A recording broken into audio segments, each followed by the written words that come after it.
What's up, everybody? Welcome into another episode of Flippin' Bats. What a wild day. Playoff baseball is here. Today's games were absolutely wild. We're going to dive into every single game. Some of the highlights throughout the day, the lowlights, everything is coming right at you. Everything you need to know. Who advanced and who's still playing tomorrow. Let's get to it. On a 3-0 pitch.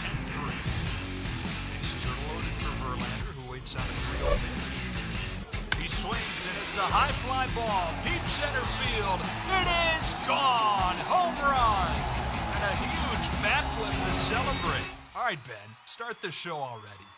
I feel like time and time again we get caught saying, wow, playoff baseball is just the best. And then it comes back to you and you realize just how good it really is. Playoff baseball, there is nothing like it. Today there was a little bit of everything. You had pitchers duels, you had shootouts. It was wild, and it all led up to what just happened and just ended a few minutes ago. Both the National League games ended. They were both wild. The very end, it came down. The tying run came to the plate in both games. They were both wild. But let's start with the Padres and the Mets game because, look, this game was in New York. This is do or die for the New York Mets. They lost game one with Max Scherzer on the mound. Now you have Jacob deGrom on the mound. You're feeling good about yourself, but guess what? He gives up a home run early, ties the game. Trent Grisham's apparently the best player in baseball right now.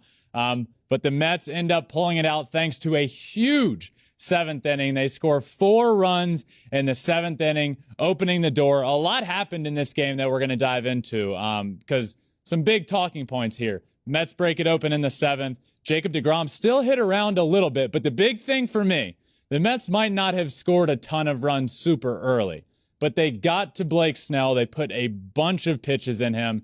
He wasn't able to get through the 4th inning, through 3 1/3, had close to 100 pitches already at that point in the game. So he comes out in the 4th inning, and my one thought goes to this Padres bullpen that is not great has a lot of outs to get. Sure enough, they did have a lot of outs to get, and they didn't get them all as they needed to. Mets break it open in the 7th. They needed that. It was almost like you just kept waiting. When are they gonna get going? Like, they're the favorite in this series. The Padres obviously throwing out Blake Snell and Yu Darvish, 2 great arms, but the Mets just weren't doing much. That 7th inning seemed to be when everything turned around for the Mets, and they finally got going. What a game. And this one is happening again on Sunday. So game 3 is coming Sunday, but what a game that we just witnessed, just came to a close. They needed that. After game 1 yesterday, I think this Mets-Padres, and we talked about it when we went through the brackets, all the wild card games coming up, I had mentioned, like, this was my favorite little corner that anything could. I honestly, I thought the other games were going to go the other way. I was very wrong on a lot of these wild card games. But this Padres-Mets matchup was kind of everything I was hoping for. Yesterday, not what I was expecting, was Scherzer getting completely lit up. Like, to a point that was just so uncharacteristic, back-to-back outings for him. Yeah. First Mets pitcher in history to give up 4 home runs in a playoff game. Not only that, but 7 earned runs was the most he has ever allowed in a playoff game for Scherzer in 22 starts, and only the second time in MLB postseason history a pitcher has allowed 7 runs and 4 home runs in a single game. The first time that happened was Gene Thompson in 1939. And this is by one of the best pitchers in the game. So shocking game 1 for the Mets. This was a big redemption game that they needed in game 2. And it's going to be fun. Like the rubber match, we're getting 1 game on Sunday, which I'm so happy we're actually getting a game. I'm excited it's this game, too. Yeah. Like, this feels good. It's going to be fun. Because as we've seen, anything can happen in this wild card series. Like, we got a wild weekend here. Like, it has been madness. It has been in this series alone. You know, the Mets lose game 1. You don't feel good about it, but you feel good about having Jacob deGrom coming back out and having him game 2. Jacob deGrom hasn't looked like Jacob deGrom in the last month or so. He hasn't been fantastic, but he comes out in the first inning, punches out Juan Soto on 102 miles an hour, went 101, 102, punched him out. So you think he's locked in, and then the very next inning, he gives up a home run to Trent Grisham, and you're like, oh, no, what is going to happen here? Could this really happen? Because, you really start to think about it. From the time Jacob deGrom came back off of the IL and starts heading into tonight, in games started by Max Scherzer and Jacob deGrom, the Mets were 10-11. I mean, these are your guys. This is what your team is built around. They just hadn't been good. They've been fine, but for whatever reason, they're not winning a bunch of ball games, but he ends up throwing pretty well. They go to Edwin Diaz really early. 7th inning. That caught me a little off guard. I'm totally down for the 6-out save. Like that's common, very common for a closer, a good closer, your best arm in the bullpen. But coming in the 7th inning, that means you're most likely not going to have him in the spot as bread and butter in the 9th inning when and if you need him. Yeah. Plus, he sat for like 45 minutes. Well, it's mind-blowing how they used him. I am okay. Look, you have one great elite bullpen bullet, okay?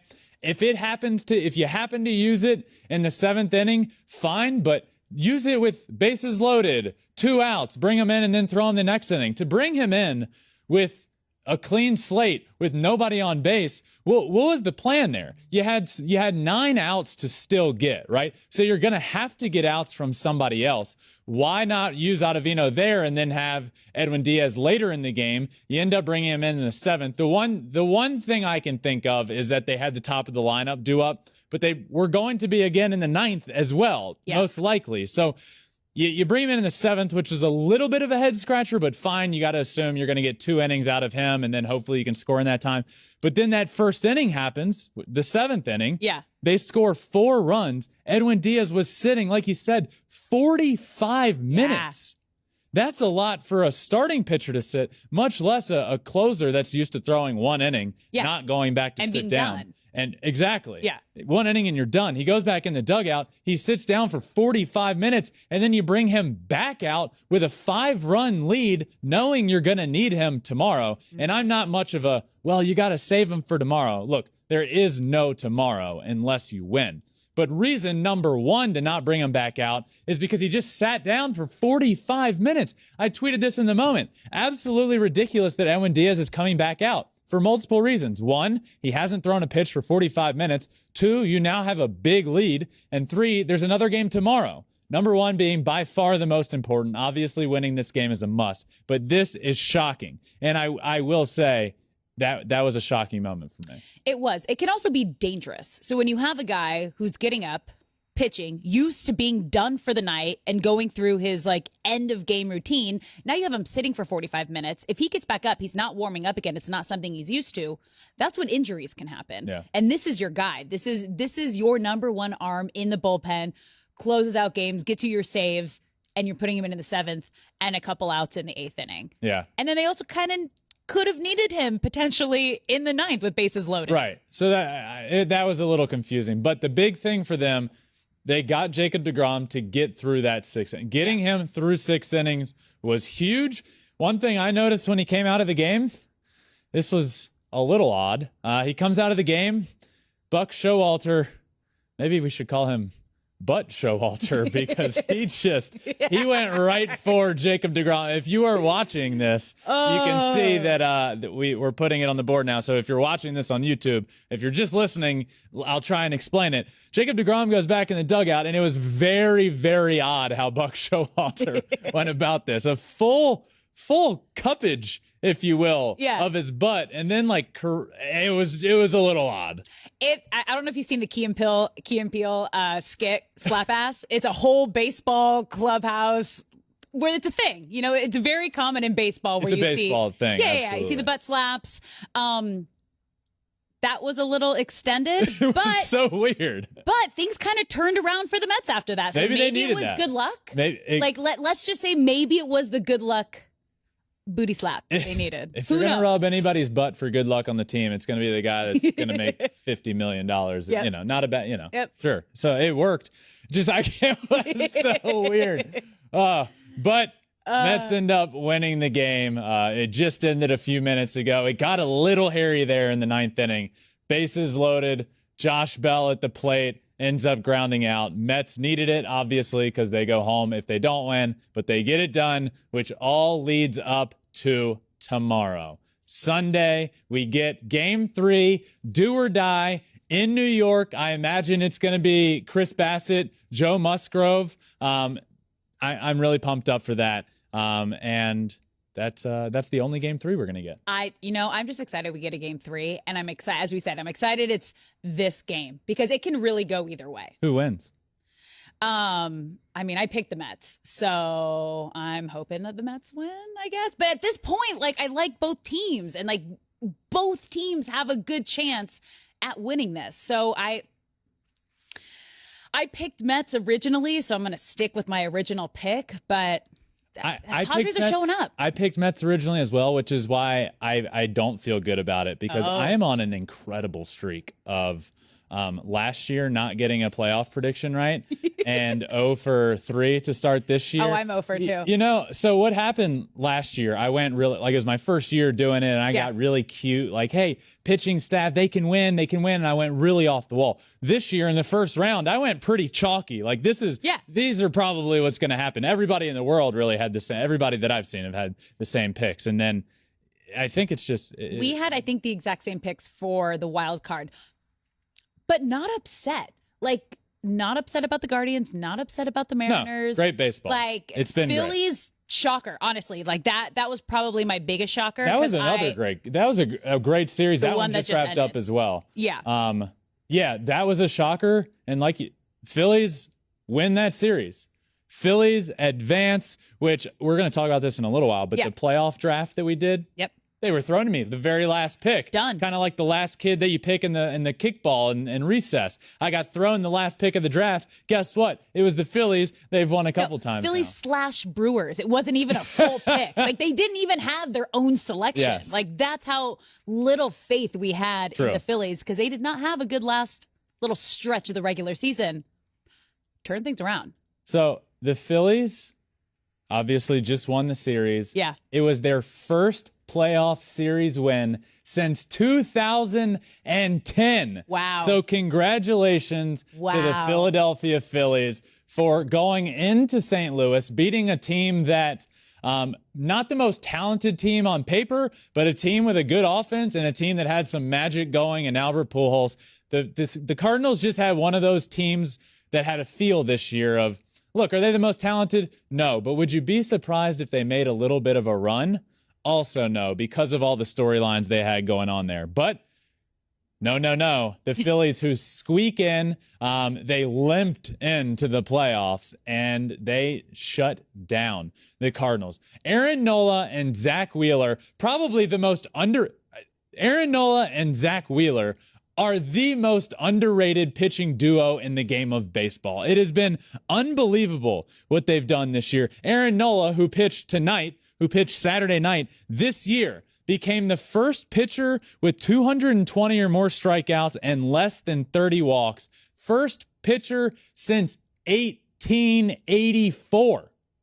And that's just not some obscure stat. That's 220 or more strikeouts and less than 30 walks. First pitcher since 1884. That is truly wild. The Phillies are the first team to have their starter throw at least 6 scoreless innings in each of their first 2 playoff games, joining the 1921 Yankees, 2018 Dodgers, 2019 Astros, 2020 Braves. The 5th team in history to have their 2 starters in the first 2 games go 6 or more scoreless innings. Zach Wheeler and Aaron Nola are elite, and if they're pitching like this, it could be a problem for teams that they're going to face throughout the playoffs. They go on now to play the Braves, I believe, but still.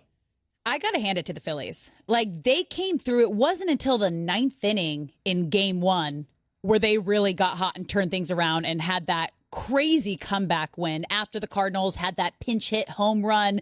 They came out for the curtain call in Game 1. Albert came over the railing. It was they're going to do it. This feels right. Yeah. And then Philly comes back in the 9th inning. I was no. Here we are.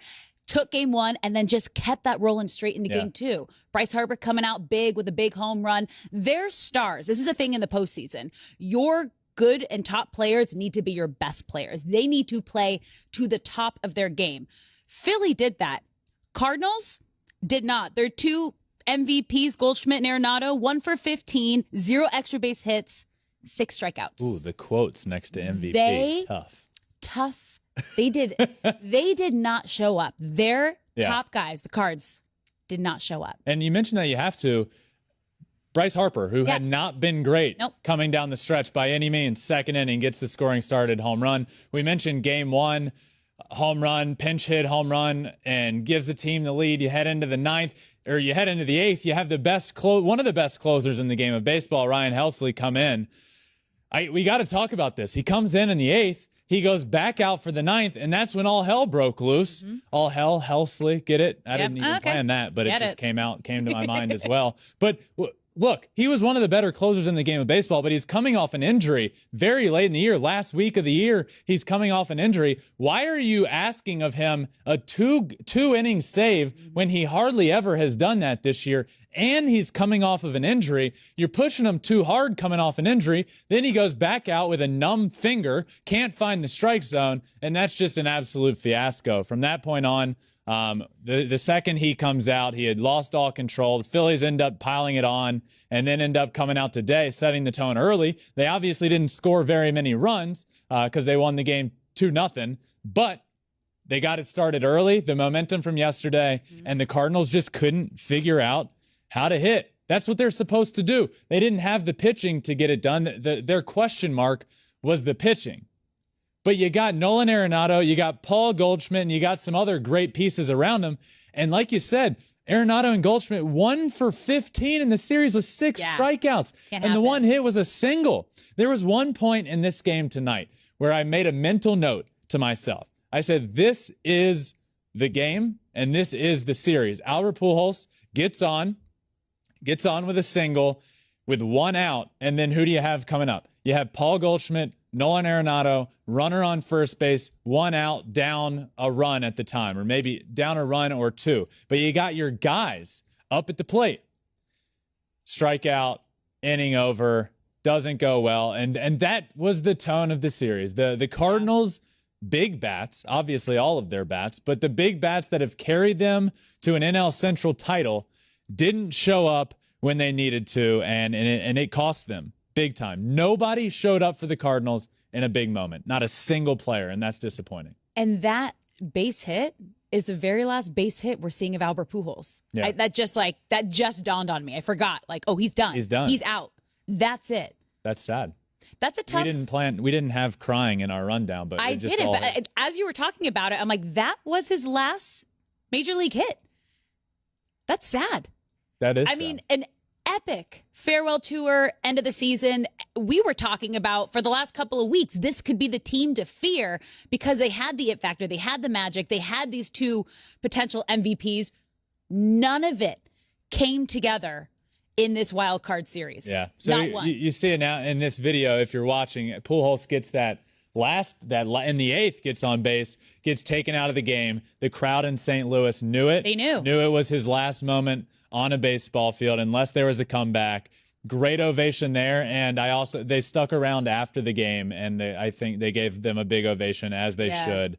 But yeah, emotional. The machine is done at the hands of the Philadelphia Phillies. The Phillies are moving on. So let's take a look at the updated bracket on the National League side of things. You have the Phillies, the 6th seed, advancing past the Cardinals. So the Phillies will take on the Atlanta Braves and NLDS. Braves hosting the Phillies there. These are now 5-game series once we move on. So this is as normal. 5-game NLDS and ALDS, 7-game CS, and 7-game World Series.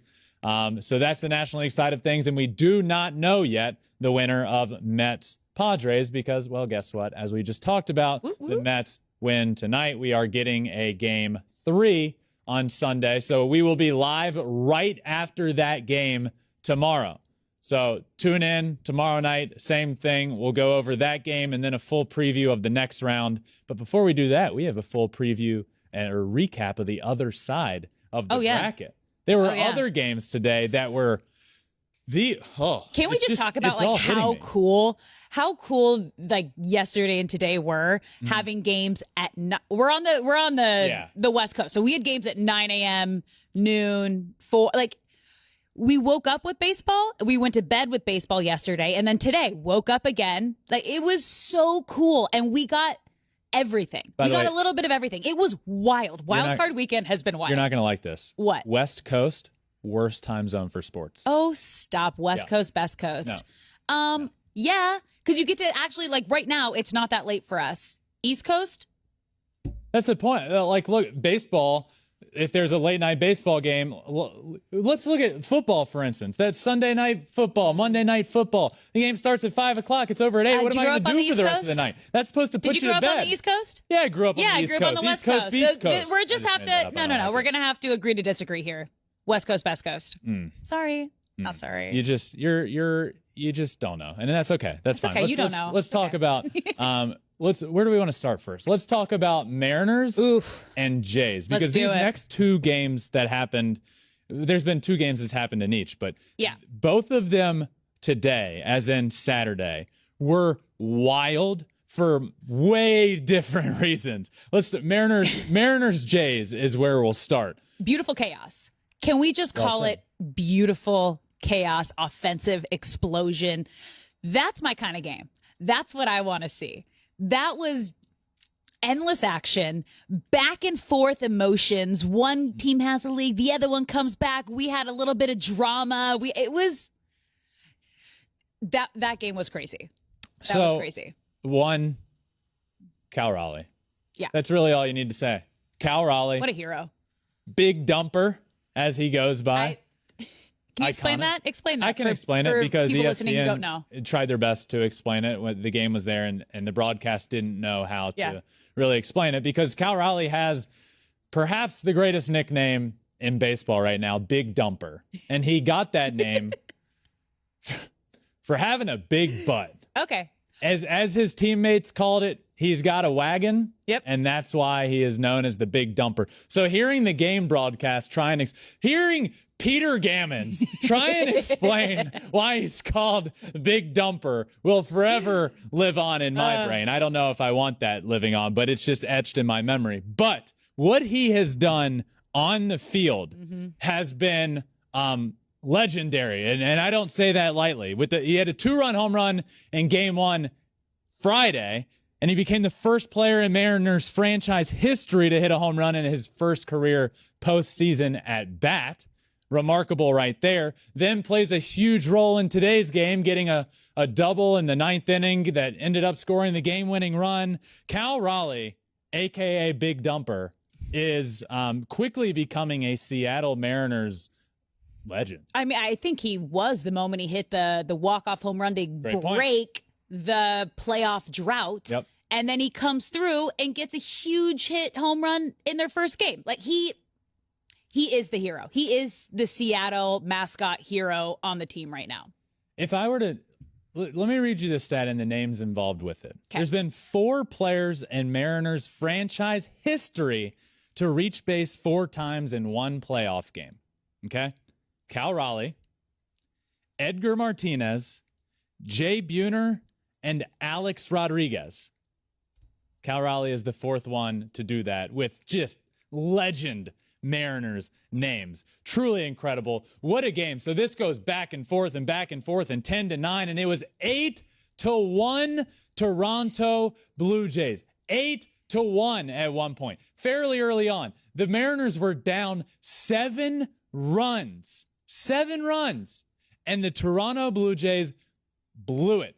8-1, blow it, come back, break it open, tie it up in the, I forget what inning it is, but 8th inning, they come to tie it up. Yeah, eighth inning, bases loaded. You bring in your closer, one of the best lockdown closers in the game of baseball, Jordan Romano. You're up 3 runs, nobody out, bases loaded. You bring in your closer. He punches out the first 2 guys. Then you feel great about it. And then he gets weak contact from that third batter, and a blooper out into center, right into no man's land. Bo Bichette going back, George Springer coming in, a little blooper. They both dive for it. They collide in the outfield.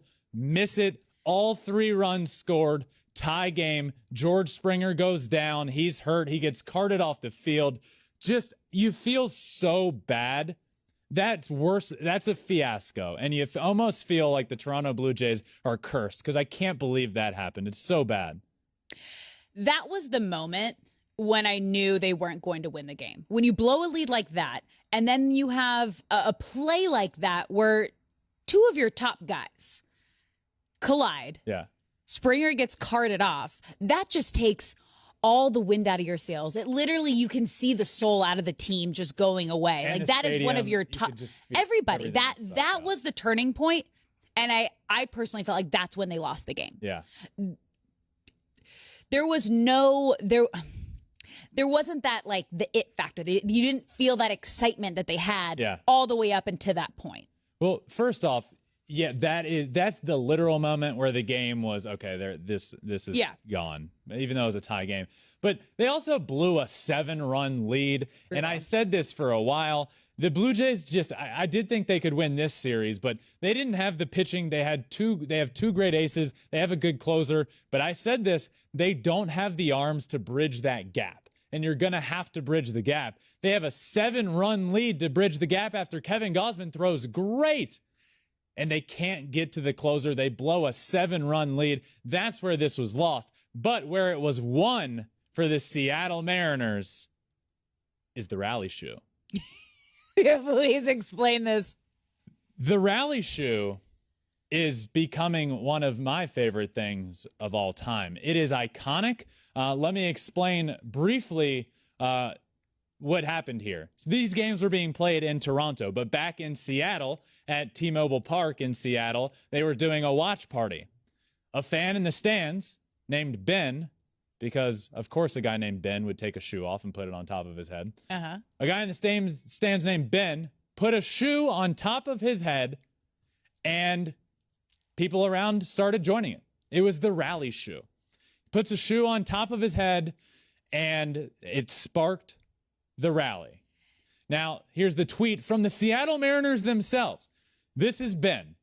Ben put his shoe on his head at the T-Mobile Park watch party before the 8th inning. We got a few hits, and soon everyone had shoes on their heads. You know what happened next. The rally shoe is officially being kept for the Mariners Hall of Fame baseball. The Mariners took that shoe and have officially put it in their Hall of Fame. The rally shoe of 22 will forever be immortalized in Mariners history. Forever. Oosh. We will forever be remembering this. Okay. There's no doubt in my mind. Okay. You like that? I like it. I also like that it's a Birkenstock. That's what it was. It was a Birkenstock on his head, which feels very Seattle. I will say. Yeah. It just, there's certain things that happen throughout magical runs that you don't plan on. You can't even really understand, but you look back and say, it all turned right there. Like the rally monkey for the Angels when they won the World Series in 2002. It became their mascot. They don't have a mascot. The rally monkey literally became their mascot after that. Start in that? Yes. How? The stuffed animals. Everyone just started having the rally monkeys. They're like these, like with the long arms that are monkeys, stuffed animals. And then the rally monkey. And then they had it on the Jumbotron where like they would actually have Katie jump. The monkey's name was Katie, would jump up and down, and it became like a whole thing. And then after that, it became their mascot. Yeah, I mean, it's been a legend. It's become a thing now. But that's what I'm saying. This will be. Yeah. Maybe we'll see. Interesting. We will see fans wearing shoes on their heads in Seattle for the rest of time because of what we saw. For sure, the rest of the postseason. For rest of time. We're going to see it. Rest okay. of time. All right. I'll take it. Fun. The Seattle Mariners are fun. I'm wearing their shirt. Fun differential. Seattle Mariners baseball, and the Seattle Mariners are having fun. They danced around on the field afterwards, as they always do. Yeah. And just a blast of a series. And shout out to the Toronto Blue Jays. When everybody is talking about their pitching and they have timely offense, they won this series by putting up 10 runs when they needed every single one. They won 10-9. They did. The Blue Jays lost this game. This was their game. Yes. They had it. They literally had it in their hands, and they let it fall through their fingers. So this, all the credit goes to the Seattle Mariners today and this this wild card series. That was impressive. Some say the Toronto Blue Jays lost the game. Others say Ben and his Birkenstock won the game.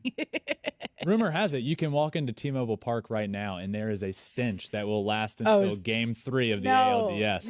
When the Astros and the Mariners go on there. Mariners win. They defeat the Jays 10-9, but there was another game in the American League that was not a final score of 10-9. The Cleveland Guardians and the Tampa Bay Rays played a game for the ages, and it went until the 15th inning when the Cleveland Guardians walked it off in the 15th. 15 innings, 0-0 until the final. This was the epitome of a pitching duel. 14 scoreless innings, making it the longest scoreless game in postseason history. So this is the question I have for you, and I asked fans at home too. Shaking that it is. I'm shaking. Okay. Do you prefer, because we saw both today, do you prefer a pitching duel or do you prefer an offensive explosion? And we saw both, because we started with the pitching duel. It was 5+ hours of a pitching duel. And then we saw the craziest offensive explosion with the Blue Jays and the Mariners. So what game did you like watching better? Come on. That's tough. It's not. What did you like watching better? What game did I like watching better? Yep. I would say in the end, the Jays Mariners 10-9 game ended up better for watching. But I don't think that's fair for me to answer the question that way. The original question would you rather a pitcher's duel or an offensive explosion? Yep. One, I don't think there's a wrong answer. I think it's different strokes for different folks. You can pick whatever you want. I happen to like I like pitchers duels. I think a 0-0 ball game that ends 1-0 in the 15th is a bit of an extreme version of that. Like, give me, I like a 2-1 game where both starters pitch into the 9th and then a closer comes on and 2-1 ball game. It's intense throughout.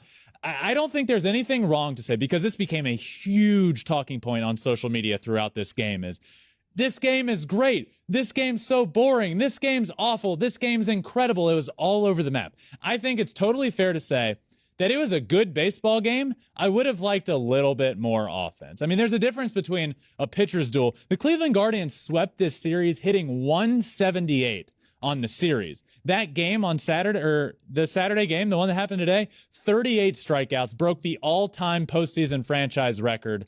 I mean, yes, it was a great pitcher's duel, and Shane Bieber or Tristan McKenzie was fantastic. Tyler Glasnow was fantastic, but there was really no action on I would have liked a little more action on the base pass. There were some great defensive plays, but I think it's fair to say I love pitcher's duels, but I would have liked a little more hits thrown in there. See, I am 100% offensive explosion. Pitching duels, I feel like I'm just full of anxiety watching the game.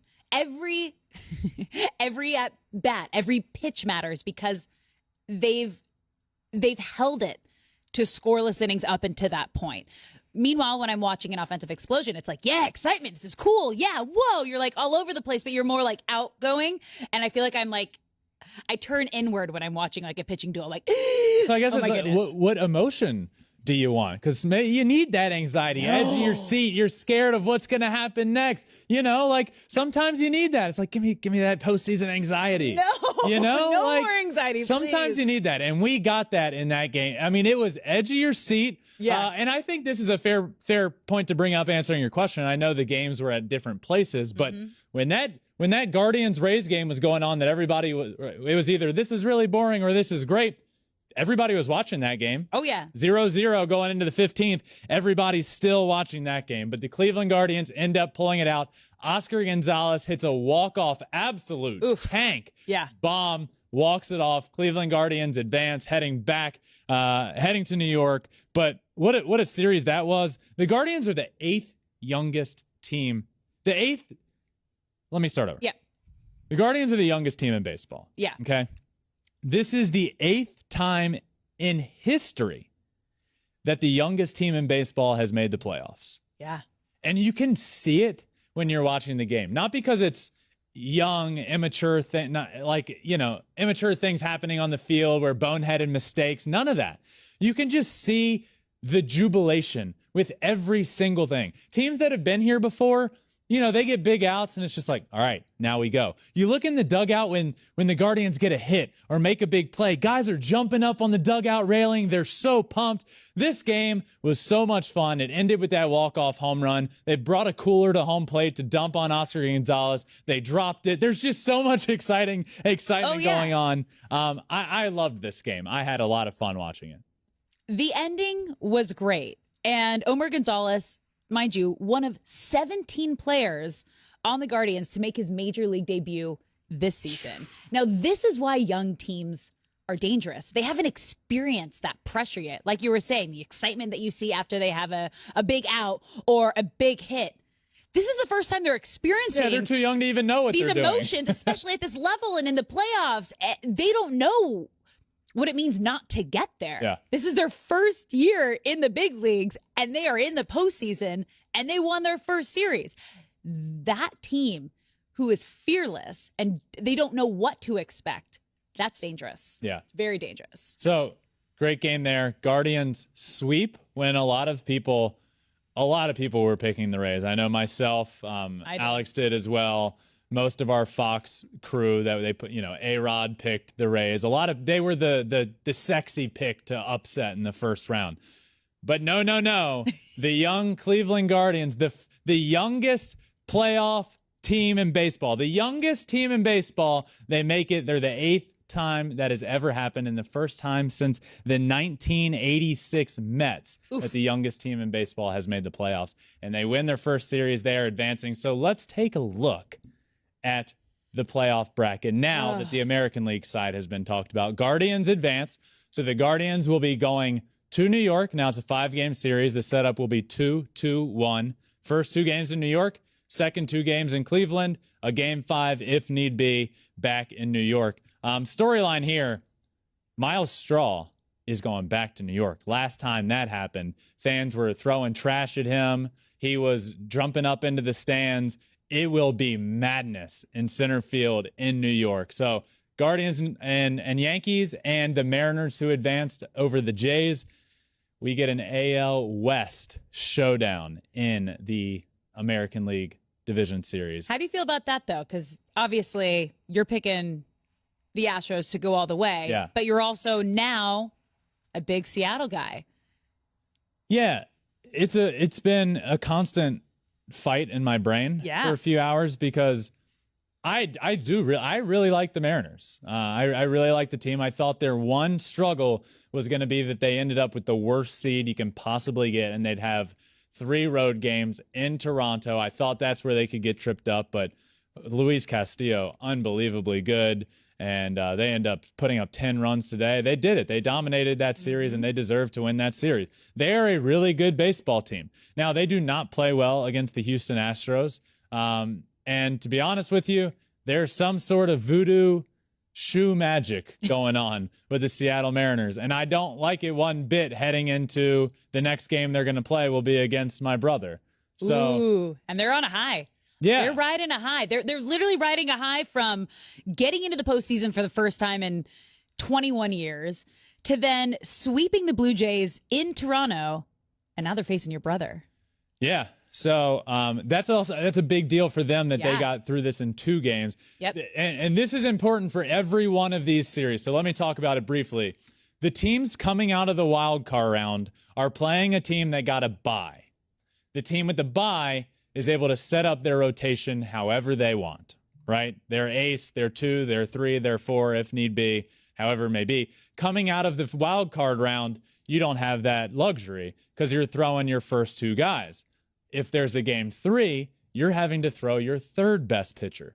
The Seattle Mariners didn't have to do that. So now they can have Logan Gilbert starting game 1 against the Houston Astros. If it would have gone to a game 3, guess what? He would have been pitching, and then they'd really have their backs against the wall. A good example of that is on the National League side of things, where the Mets and the Padres have been playing each other. Now it's going to 3 games, so the Mets will have to use DeGrom, Scherzer, and Chris Bassett now, where you could have had him for a game one. And the Padres, the same thing. Darvish, Snell, and Joe Musgrove, where you could have had him for a game one. So winning that first series in 2 games gives you a much, much, much better chance of matching up well with that team that's coming off a bye in the division series. So everything is wrapped, but Padres and Mets, we will be back tomorrow night to talk all about that final game and previewing the next round of the playoffs. But before we do anything else,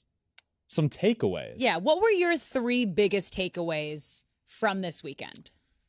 3 biggest takeaways. Let's see. First and foremost would be the Seattle Mariners. Seattle Mariners, magic. Mariners, magic, moving on. That's my biggest takeaway. They are a team that I pegged to have a legitimate chance in these playoffs. Now, did I pick them to beat the Blue Jays? No, because I thought their backs were against the wall being in Toronto. But they match up well with everybody. They match up well with the Yankees. They're not a great matchup with the Astros. The Astros dominated them throughout the year, but now you add in this magic that they have going. They're dancing around the field. They got fans with shoes on top of their heads. My takeaway from today and the first couple of days of these playoffs are that the Mariners have some magic going on, and that magic is real, and the big dumper is a big part of that. Not only the player itself, but the big dumper is getting his butt into it and getting some power, and he's been doing some big things. So watch out for the Mariners. Mariners magic moving on. Point number 1 for me. Number 2, pitchers duels are fun. No, they are fun. Okay. They are edge of your seat. What is going to happen next? Anxiety all over the place. Oh my God, a runner got on first base. That's fun. That's October baseball. And so is what happened in the Jays-Rays game. They're totally different, but pitchers' duels are fun. That was a fantastic baseball game that we saw on Saturday with the Guardians and the Rays. It was great. Tristan McKenzie and Glasnow were dominant. It was so much fun to watch. Edge of your seat. Guess what? It's a 0-0 ball game. Late in the game, there's a runner on third base. Jose Ramirez makes an incredible play on a play down the line, makes it. Great pick over at first by Josh Naylor. And it felt like in that moment, that just saved the game. And it did. If that run scores, they lose that game. That just saved the game. In an offensive explosion, man, we gave up a 2-run bomb. All right, let's get it back next inning. And a pitcher's duel, if one run scores, you're like, oh my God, are we going to score? We have to. This could be the game. Both are fun, but pitcher's duels are fun. So get it out if you think that you're watching a boring game. If you sat there watching Cleveland Guardians and Tampa Bay Rays, once it got in late in the game, I was like, all right, can somebody score? But pitcher's duels are fun. That was a takeaway for me. My second takeaway. All right. Third. Third, lastly for me, these are in no particular order, might I add. The Cardinals forgot how to hit. Oof. And it ended their season. You have 2 MVP candidates, Paul Goldschmidt, Nolan Arenado. Goldschmidt's going to win the MVP award, but he had been struggling in September, struggled in the playoffs. Nolan Arenado going to perhaps be a finalist for the MVP award, could be 1 and 2. And they went 1 for 15 with 6 strikeouts. 1 single. That ain't going to cut it. The Cardinals, the calendar turned to October, and they forgot how to hit, and it cost them. And this team was built around offense. This team wasn't built around Jose Quintana and Jordan Montgomery and Miles Michaelis as starting pitchers. That's not who they're built around. That was just like, hey, you guys need to get the job done. We're going to put up some runs on our end. You got 3 home games to get the job done, and you put up a goose egg in the second game.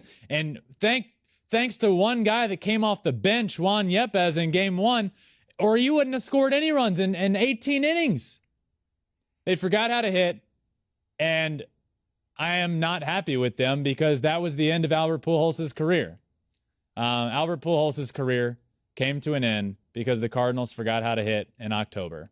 and Albert Pujols combined.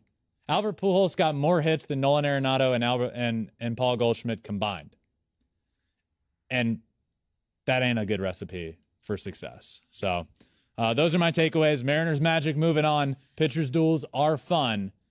And the St. Louis Cardinals, they forgot how to hit. Yeah, I think the Mariners may have stolen the Cardinal magic that we were talking about, possibly going into the postseason, because that's what we both kind of picked was Cardinals were the team to watch. But then now Mariners completely stole all that magic. Do you think when Ben took off his shoe after the 7th inning in Seattle, that the magic that was in St. Louis transitioned to his shoe, went on top of his head, and it propelled the Mariners to victory, and the Cardinals had nothing left? You're looking at me like I'm crazy. Okay. Well, timing-wise, wasn't the game before? That was, Jays Mariners was way earlier. So, So it had time to travel, like everything. Okay. Everything All right. adds up. It's out there, but I'll take it. Yeah. All right. So is putting a shoe on your head. It is a Birkenstock. Okay. It kind of leads into my first takeaway for my 3. My first takeaway are the crazy comebacks. No lead is safe. Now, we saw this both on Friday and we saw it today. But Friday, it was the Phillies coming back in the 9th inning to score 6 after the Cardinals had that pinch hit home run and felt like they thought that they had won the game in that moment. And then the Phillies came back and just completely destroyed them in the 9th inning, carried it through into game 2, came out strong, and took the series. Then today, we saw Seattle, the little Seattle magic we're talking about, come back from an 8-1 deficit against the Blue Jays. Once again, I think everyone thought the Blue Jays had this game. Safe to say, 4 runs in the 6th inning, 4 runs in the 8th inning for Seattle, and that was it. No lead is safe. That was wild. It's what you want to see in these wild card weekend matchups. So it was great. All right. My second takeaway. The Cleveland Guardians fear the young. They have 17 players on their team who made their major league debut this season. They are the youngest team in baseball. They are the youngest team in the postseason. And they have not experienced the kind of pressure that majority of the other guys playing in the postseason have experienced. Fear. They are playing with no fear. And when you don't know what to fear, that's when you are the most dangerous. I like it. So I think this team, watch out. Okay. Watch out. Now, my third takeaway, the Mets 1-2 missed punch. Now, they have 2 of the best pitchers in the game, Scherzer and DeGrom. Back-to-back outings, they have gotten lit up. Scherzer in particular, that was just so uncharacteristic on Friday. 4th time he's allowed 4 home runs in a game in his career. But the 7 earned runs were the most earned runs Scherzer has allowed in a playoff game in his career out of 22 games. But then also only the 2nd time in Major League postseason history, a pitcher has allowed 7 runs and 4 home runs in a single game. And he is supposed to be one of the top in the game. And then you have DeGrom.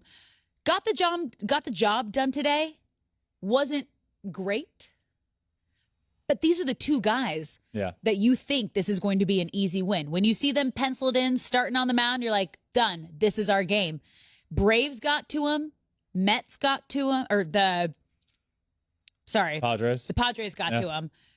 It was just weird to see. Their 1-2 punch missed. Yep. It was weird. Yeah, I'm with you. Those are good. Luckily, Jacob deGrom did enough today. He did enough. He got the job done. But that's not. You're not looking for when you think Jacob deGrom, you think all right, 7 innings, no runs. Those were good. What is not good, Alex, is your score in our playoff 2022 Flippin' Bats playoff draft. A little update for everybody before the playoffs started. We went. Myself, Alex, and producer Taylor all drafted teams in an organized snake draft. We picked teams for every win in the playoffs. You get a point. Quick update on that. My teams, the Houston Astros, St. Louis Cardinals, Seattle Mariners, Philadelphia Phillies. I have 4 points, thanks to the Phillies and the Mariners, my last 2 picks. Alex has the Dodgers, the Yankees, both on byes, the Blue Jays, and the Rays for a total of 0 points. And producer Taylor, Mets, Braves, Guardians, Padres for a total of 4 points there as well. So 4 for me, 4 for producer Taylor, and watch out for Alex. She's going to get going here soon. I was going heavy on the second round, okay? That's where I believe I am going to pick up majority of my points, and my teams are going to go all the way. I am picking them both in the World Series, so I have faith. Well, we will have... Mine's a long play. I got a long play here, okay? We will have one more update on that tomorrow. Are the Padres going to win or the Mets going to win? We don't know yet, but either way, producer Taylor will be getting a point and taking the lead. Yeah. But we will also be talking about the preview of the division series on both sides. Tune in tomorrow night, right around the same time, right after the Mets-Padres games end. Game 3, elimination game tomorrow night. We will be back for another episode of Flippin' Bats. What a wild first 2 days this has been. Thank you all for listening to this episode of Flippin' Bats. Wherever you listen to podcasts, make sure you subscribe to Flippin' Bats, Apple or Spotify, wherever, and subscribe. Follow along on all social media, Twitter, Instagram, Facebook, TikTok. And you can watch every single episode on YouTube as well, at Flippin' Bats Pod for all of them.